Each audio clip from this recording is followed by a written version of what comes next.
Bismillahirrahmanirrahim. Alhamdulillahirabbil alamin.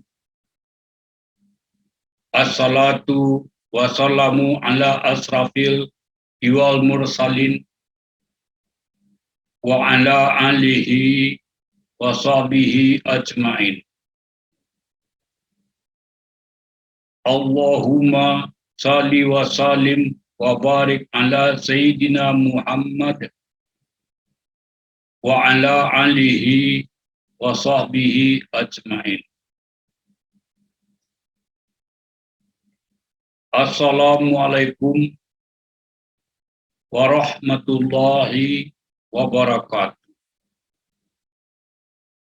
Ikhwanul Muslim yang dirahmati Allah Subhanahu wa Ta'ala. Serangan jantung mendadak dapat mengakibatkan kematian.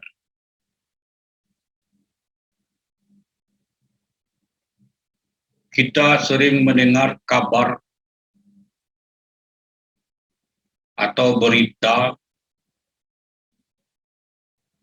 dari TV atau YouTube, seseorang meninggal di atas mobil di jalan tol Cikampek. Ada sebuah mobil yang berhenti di jalan. Kemudian orang ramai-ramai melihat kenapa dia terlalu lama berhenti di jalan. Ternyata dia sudah meninggal. Secara medis dikatakan mendapat serangan jantung mendadak. Ada pula dulu seorang tokoh meninggal di ruang kerjanya.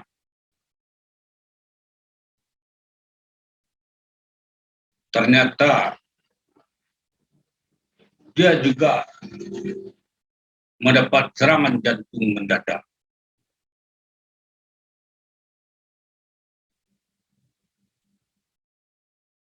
Ada orang beberapa waktu yang lalu sedang bekerja di kebunnya siang hari, tahu-tahu rebah dan kemudian diketahui dia mendapat serangan jantung mendadak. Ada juga orang beberapa waktu yang lalu, seorang teman, dia sedang makan di ruang tamunya, kemudian mau mengambil air ke meja ruang makan.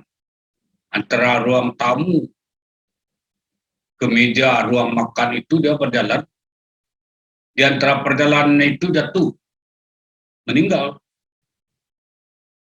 Dikatakan mendapat serangan jantung mendadak. Jadi banyak peristiwa-peristiwa yang terjadi, sebuah kematian disebabkan oleh serangan jantung mendadak. Namun ada juga orang meninggal karena penyakit jantung. Mungkin secara medis datanya cukup banyak. Orang meninggal karena sakit jantung. Jadi serangan jantung mendadak atau penyakit jantung dapat mengakibatkan kematian. Sebagai umat Islam, kita meyakini bahwa ajal itu sudah ketentuan dari Allah Subhanahu wa Ta'ala. Namun kematian disebabkan oleh penyakit itu adalah asbab. Oleh karena itu, perlu kiranya kita menjaga kesehatan jantung. Kami akan membicarakan cara menjaga kesehatan jantung, tapi bukan secara medis, melainkan dengan kalimat tauhid.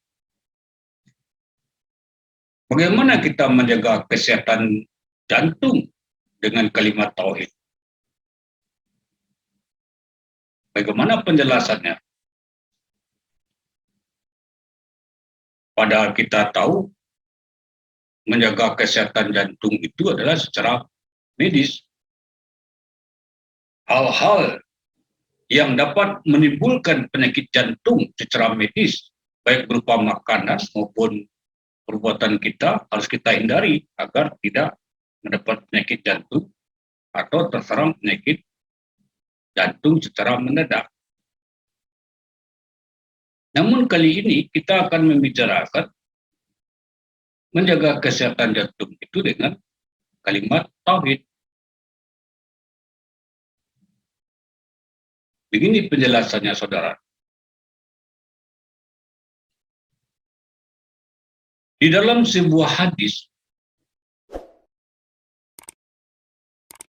Nabi besar Muhammad Rasulullah SAW bersabda,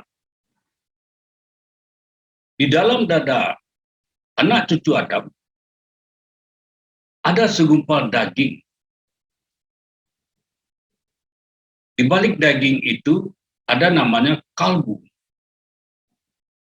Di balik kalbu itu ada namanya fuad. Di balik fuad itu ada namanya aruhi. Di balik aruhi itu ada namanya sir, dan seterusnya dan seterusnya. segumpal daging dalam hadis itu adalah jantung. Jadi dari hadis itu diketahui di balik segumpal daging yang bernama jantung itu ada namanya kalbu atau kalbi. Ikhwanul muslim yang dirahmati Allah Subhanahu wa taala. Di dalam kalbi itu ada namanya nur, cahaya. Apabila cahaya itu hidup, maka kalbu kita itu akan terang. Namun bila cahaya itu, nur itu tidak memancarkan cahaya, maka kalbu kita itu berada dalam keadaan zalama atau kegelapan. Lalu bagaimana caranya kita dapat menghidupkan nur di dalam kalbu itu? Caranya adalah dengan menanamkan kalimat tauhid. Ketika kalimat tauhid itu sudah ditanamkan ke dalam kalbu, maka kalimat tauhid itu akan menyentuh nur. Ketika nur itu disentuh oleh kalimat tauhid, maka nur itu akan memancarkan cahaya. Tapi manakala kalimat tauhid itu tidak menyentuh nur, apalagi tidak tembus ke dalam kalbu, dia tidak akan dapat menghidupkan nur itu tersebut. Nah, oleh karena itulah kalimat tauhid itu ketika menyentuh nur, maka nur itu akan memancarkan cahaya. Sebagai contoh begini, kita mempunyai lampu meja kah namanya, lampu di langit-langit loteng kah namanya, lampu dinding kah namanya. Dia hidup manakala kita menekan kontak. Kalau kontak itu tidak kita tekan, lampu tidak akan hidup. Namun bola lampu itu mempunyai potensi mengeluarkan cahaya. Kecuali bola lampu itu rusak. Misalnya ada kawat yang putus di dalam. Walaupun kita tekan kontak pun dia tidak akan hidup karena bola lampu itu rusak. Tapi manakala bola lampu itu tidak rusak, kita tekan kontak, lampu itu akan mengeluarkan cahaya. Nur di dalam kalbu seperti itu juga. Nur itu mempunyai potensi mengeluarkan cahaya. Namun manakala dia tidak dikontak, disentuh oleh kalimat tauhid, dia tidak akan hidup. Nah, nur yang disentuh oleh kalimat tauhid itu tadi,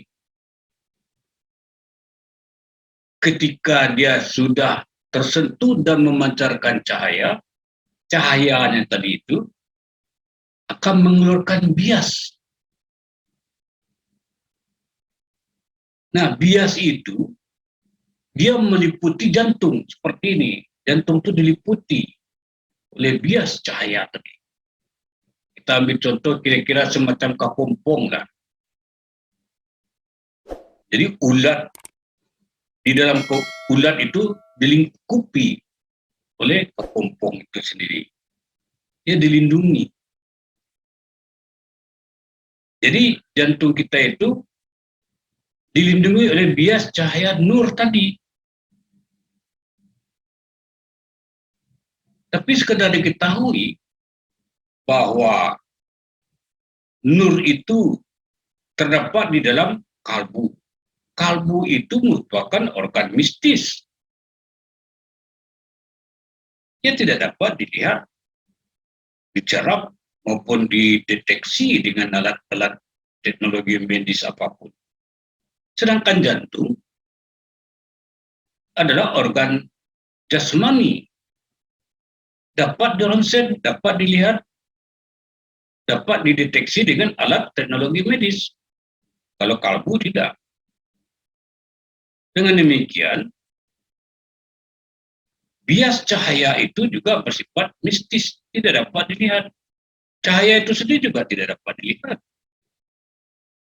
Tidak bisa diraba, tidak bisa dideteksi. Namun, ia dapat dirasakan. Baik cahaya yang memancar dari nur di dalam kalbu itu, maupun bias yang melingkupi, menyelimuti jantung itu, dapat dirasakan. Karena cahaya itu berhubungan dengan rasa. Oleh karena itu, tahunya kita ada nur atau cahaya yang memancar di kalbu itu adalah melalui rasa, bukan melalui pencerapan. Tidak dapat kita lihat. Nah, ketika bias cahaya dari nur itu melingkupi jantung, dan kemudian bias cahaya itu bertahan lama di jantung berupa organ jasmani itu, dia akan dapat melindungi jantung dari berbagai serangan penyakit berupa bakteri, virus, penyempitan pembuluh darah di jantung misalnya, maupun pembelaan sel secara abnormal. Pembelaan sel secara abnormal bisa menimbulkan penyakit kanker, tumor di jantung. Itu pembelaan sel secara abnormal.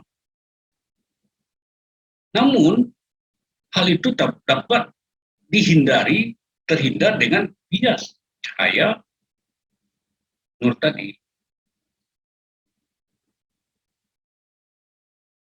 Oleh karena itu,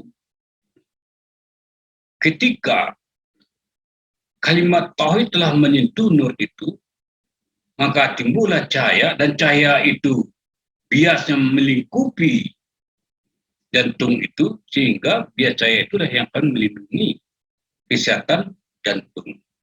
Nur apa namanya itu? Itu disebut dengan nur tauhid. Ikhwanul muslim yang dirahmati Allah Subhanahu wa taala. Lalu bagaimana caranya kita menanamkan kalimat tauhid ke dalam kalbu? Bagaimana caranya agar nur kalimat tauhid itu, nur tauhid itu biasnya tetap bertahan di jantung, sehingga ia bisa melakukan perawatan terhadap kesehatan jantung? Bagaimana caranya? Caranya satu saja. Kalimat tauhid itu harus ditalkinkan oleh semursyid.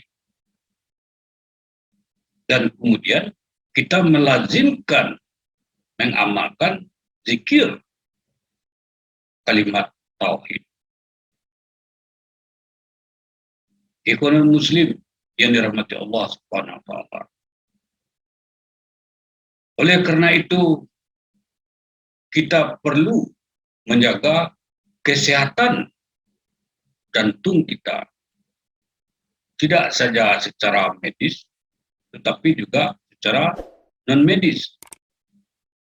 Dengan kalimat tauhid melalui zikir, yaitu zikir kalimat tauhid.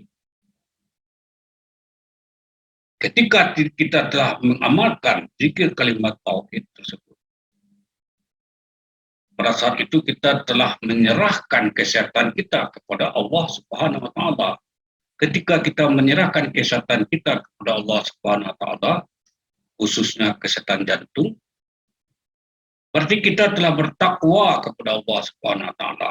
Nah, takwa itu merupakan nama lain dari kalimat tauhid, sehingga dikatakan juga lah dengan kalimat takwa.